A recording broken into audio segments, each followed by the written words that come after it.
Welcome to my YouTube channel the world of economics. My name is Mohammad Ali. आज हमारा topic है demand equation. Demand equation के concept को समझने से पहले मैं आपको ये बताता चलूं कि अगर आप डिमांड इक्वेशन के टॉपिक को ज़्यादा बेहतर तरीके से समझना चाहते हैं तो आपको लॉ ऑफ डिमांड पता होना ज़रूरी है। लॉ ऑफ डिमांड के ऊपर हमने अलग से वीडियो बनाई है, उस वीडियो का लिंक मैंने डिस्क्रिप्शन में दे दिया है, आप उसको जरूर देखें ताकि आपको डिमांड इक्वेशन का कंसेप्ट सही तरीके से समझ आ सके। स्टार्ट करते हैं। सबसे पहले हमने एक्सप्लेन करना है ब्रीफली डिमांड फंक्शन को। डिमांड फंक्शन के कॉन्सेप्ट से आप पहले ही आगाह हैं, इसको थोड़ा सा ब्रीफली मैं एक्सप्लेन कर देता हूं। डिमांड फंक्शन क्वांटिटी डिमांड और प्राइस के इनवर्स रिलेशन को शो करता है। ये देखें, क्वांटिटी डिमांड है और प्राइस है। क्वांटिटी डिमांड यहां पर डिपेंडेंट वेरिएबल है और प्राइस यहां पर इंडिपेंडेंट वेरिएबल है।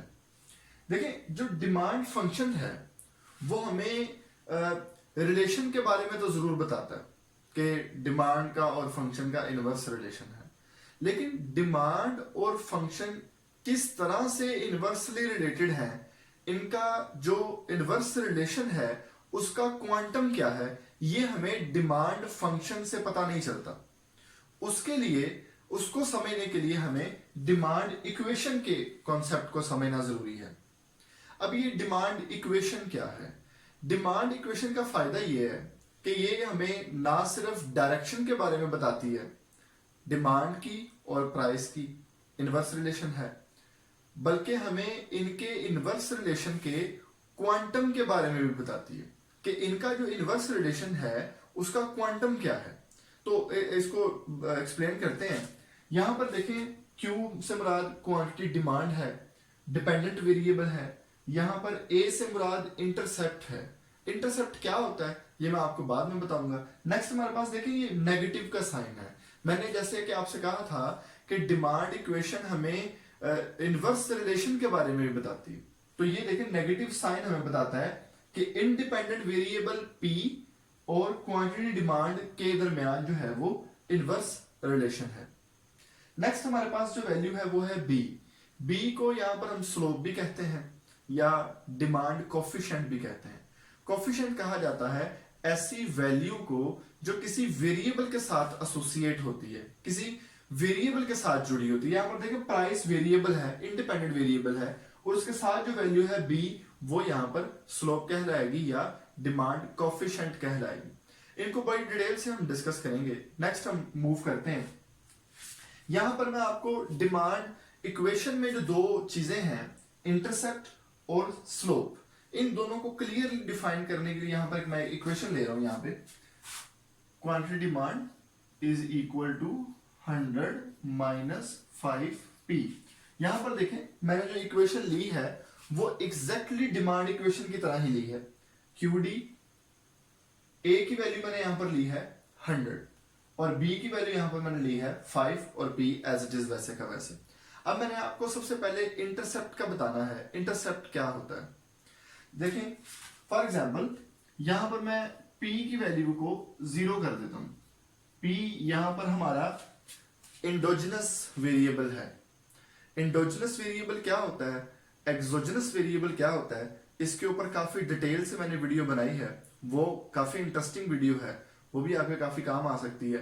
यहां पर मैं आपको इंडोजिनस वेरिएबल के बारे में बता देता हूं।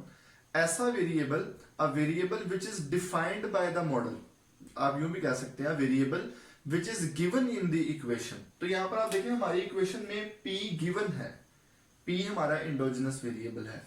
यहां पर देखें, P की वैल्यू को मैंने यहां पर 0 किया है, तो हमारे पास क्वांटिटी डिमांड आ जाती है 100। तो आप देखिए, यही इंटरसेप्ट की डेफिनेशन है। When the value of independent variable is 0, the value of dependent variable is called intercept। यहां पर देखिए, मैंने इंडिपेंडेंट वेरिएबल जो है P उसकी वैल्यू को 0 कर दिया, फिर भी क्वांटिटी डिमांड 100। इसका मतलब है अगर कोई प्रोडक्ट मार्केट में फ्री हो जाए, उसकी प्राइस 0 है, तो कोई ना कोई लोग तो उसको खरीदेंगे। इसकी एग्जांपल है, ऐसा कुछ समझ में नहीं आता, ऐसा होता है कि कोई प्रोडक्ट फ्री में मार्केट में सेल हो रही हो, ऐसा होता है। आपको जैसे पता हो कि जब भी कोई नई प्रोडक्ट लॉन्च होती है तो कंपनीज उनको फ्री सैंपल्स के तौर पे मार्केट में प्रोवाइड करती है मुख्तलिफ स्कूल्स में जाके। जैसे एक बिस्किट नया मुतारिफ हुआ, विजल्स।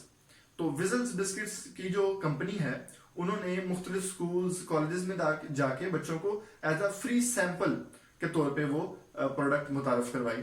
अक्सर आप बड़े यूटिलिटी स्टोर्स पे भी जाते हैं, वहां पर भी लोग स्टॉल लगा के बैठे होते हैं, तो फ्री प्रोडक्ट आपको इंट्रोड्यूस करवा रहे होते हैं। अब आप ये देखें, प्राइस 0 है, उसके बावजूद लोग उसको खरीद रहे हैं। इसका मतलब है there involve some other factors, जैसे मैंने आपको बताया था income, taste of the consumer, fashion, number of consumers, expectation of the consumer, ये सारे फैक्टर्स प्राइस के अलावा, क्योंकि यहाँ पर प्राइस ने क्या कर दी है 0, तो प्राइस के अलावा अदर फैक्टर्स जन्म देते हैं इंटरसेप्ट की वैल्यू को। तो इंटरसेप्ट की मैंने डेफिनेशन यहां पर लिखी है, वो मैं आपको बता देता हूं। The value of the dependent variable, हमारे यहां पर डिपेंडेंट वेरिएबल है क्वांटिटी, डिमांड। डिपेंडेंट वेरिएबल की वो value when the value of independent variable is 0, जबकि independent variable की वैल्यू 0 हो जाए, उस वक्त जो डिपेंडेंट वेरिएबल की वैल्यू बचती है उसको हम कहते हैं ये इंटरसेप्ट है। ये तो हो गया इक्वेशन में, मैं आपको ग्राफ में भी इसको एक्सप्लेन करूंगा, लेकिन अभी नहीं। अभी अब नेक्स्ट हम मूव करते हैं स्लोप के कंसेप्ट को। तो स्लोप के कंसेप्ट को समझने के लिए यहां पर देखें, मैंने दोबारा से यही इक्वेशन ली है जो मैंने ऊपर से लिखी है, 100 minus 5p, quantity demand is equal to 100। मैं यहां पर p की वैल्यू 1 ले रहा हूं, क्वांटिटी डिमांड हमारे पास आ जाएगी 95। अब आप ये देखें, मैं आपको थोड़ा सा यहां पर एक्सप्लेन कर दूं, मजीद इसको मैं एक्सप्लेन करूंगा। इंडिपेंडेंट वेरिएबल का एक यूनिट, यहां पर इंडिपेंडेंट वेरिएबल हमारे पास है p, पर p की वैल्यू मैंने क्या लिखी है यहां पर 1। मैं बार बार इस लफ्ज के ऊपर स्ट्रेस दूंगा, एक यूनिट के ऊपर, तो ये आपने बड़ा अच्छे तरीके से समझ लेना। इंडिपेंडेंट वेरिएबल का एक यूनिट डिपेंडेंट वेरिएबल में कितना चेंज लाएगा उसको हम स्लोप कहते हैं। यहां पर आप गौर कीजिएगा, मैंने इंडिपेंडेंट वेरिएबल का एक यूनिट लिखा है, वो है P1। इस 1 मैंने तो इसको 1 दिया था, ये 1 इस 5 की वजह से क्या बन गया 5, और 100 में से 5 माइनस हुआ तो हमारे पास आया 95। आप ये देखें कि हमने तो प्राइस की वैल्यू 1 पुट की थी, उस 1 ने डिमांड को कितना इफेक्ट किया है 5। डिमांड 100 थी, उसको क्या बना दिया 95। तो इंडिपेंडेंट वेरिएबल का एक यूनिट डिपेंडेंट वेरिएबल को कितना इफेक्ट करेगा ये स्लोप से पता चलता है। इसको मजीद एक्सप्लेन करता हूं, अगर आपको नहीं समझ आई तो मजीद इसको मैं एक्सप्लेन करता हूं। नेक्स्ट देखें, मैं दोबारा से यही इक्वेशन लिख रहा हूं, quantity demand is equal to 100 minus 5p, लेकिन अब मैं p की वैल्यू यहां पर लिखूंगा 2। तो आप ये देखें, quantity demand is equal to, ये हमारे पास आ गया 90। अब आप जरा एक चीज तवज्जो से जरा समझिएगा, यहां पर देखिए मैंने p की वैल्यू पहले ली 1, p की वैल्यू हमने ली 1, तो हमारे पास क्वांटिटी डिमांड की जो वैल्यू आई, p की वैल्यू जब हमने 1 ली थी तो क्वांटिटी डिमांड हमारे पास कितनी निकली थी 95, और जब हमने p की वैल्यू 2 ली तो हमारे पास क्वांटिटी डिमांड की वैल्यू कितनी निकली 90। अब आप देखें यहां पर 1 यूनिट का इजाफा हुआ है, 1 यूनिट जो इजाफा हुआ है उसने इधर कितना चेंज रिफ्लेक्ट किया है, ये देखिएगा जरा, ये यहां पर कितना चेंज आया है 5।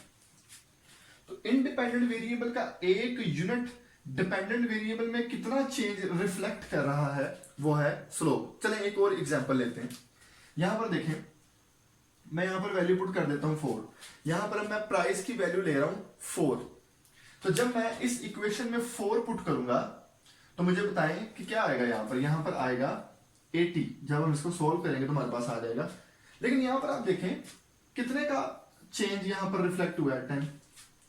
ये तो हमारी बात गलत हो गई, हमने तो कहा था कि जो चेंज रिफ्लेक्ट होगा वो स्लोप होगी, हमारे स्लोप तो 5 है, यहां पर इक्वेशन में देखें 5 है, लेकिन हमारा यहां पर आंसर 10 आ रहा है।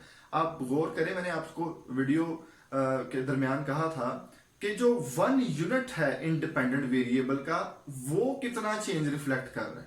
मैंने 2 यूनिट्स की बात नहीं की, 3 यूनिट्स की बात नहीं की, मैंने कहा है 1 यूनिट। यहां पर देखिए आपने जो प्राइस के यूनिट्स चेंज किए हैं वो 2 किए हैं, आप 2 से मूव किए हैं 4 पे, तो यहां पर जो आपने चेंज रिफ्लेक्ट किया है वो कितने का किया है, 2 का। तो मैं तो कह रहा हूं कि 1 यूनिट से जो चेंज आएगा वो स्लोप होती है। तो यहां पर हम क्या करेंगे, 10 को 2 पे डिवाइड करेंगे तो आप देखें हमारे पास स्लोप क्या आ जाएगी, 5। चले इसको मजीद मैं एक्सप्लेन कर देता हूं। फॉर एग्जाम्पल मैं यहां पर लिखता हूं 7। अब आप देखें अगर मैं इधर 7 पुट करूं तो QD की वैल्यू क्या आएगी, अगर मैं इधर 7 पुट करता हूं तो हमारे पास आ जाएगी QD की वैल्यू 65। तो मुझे बताएं डिमांड में कितना चेंज आया है, मेरा ख्याल है 15 यूनिट्स का चेंज आया है। फिर देखें यहां पर वैल्यू आ रही है 15 जबकि हमारी स्लोप है 5। तो देखें आपने 1 यूनिट इंक्रीज नहीं किया बल्कि आपने यहां पर 3 यूनिट्स का चेंज किया है। मैंने आपसे बार बार ये कह रहा हूं कि स्लोप 1 यूनिट को एक्सप्लेन करती है, यहां पर आपने 3 यूनिट्स चेंज कर दी हैं, तो 3 यूनिट्स पे जब आप इसको डिवाइड करेंगे तो आपकी स्लोप फिर दोबारा क्या निकलेगी, 5। तो मैं आपको इसकी डेफिनेशन के ऊपर ले चलता हूं, उम्मीद है आपको ये कंसेप्ट समझ आ जाएगा। The rate of change, change आने की रफ्तार, चेंज आने की रफ्तार इन डिपेंडेंट वेरिएबल में ड्यू टू 1 यूनिट। देखिए मैंने डेफिनेशन में भी एक्सप्लेन किया है 1 unit change in independent variable. अगर इंडिपेंडेंट वेरिएबल में 1 यूनिट का चेंज आएगा तो डिपेंडेंट वेरिएबल में फिर कितना चेंज आएगा, उसको हम कहते हैं ये स्लोप है। मेरा ख्याल है आपको इंटरसेप्ट और स्लोप का कंसेप्ट बड़े अच्छे से समझ आ गया होगा। उम्मीद करता हूँ आप हमारे चैनल को पसंद करते हैं तो लाइक करें, शेयर करें, सब्सक्राइब करें और बेल आइकन को टच करें ताकि हमारी हर वीडियो आपको मिल सके। That's all for this video. Thank you very much.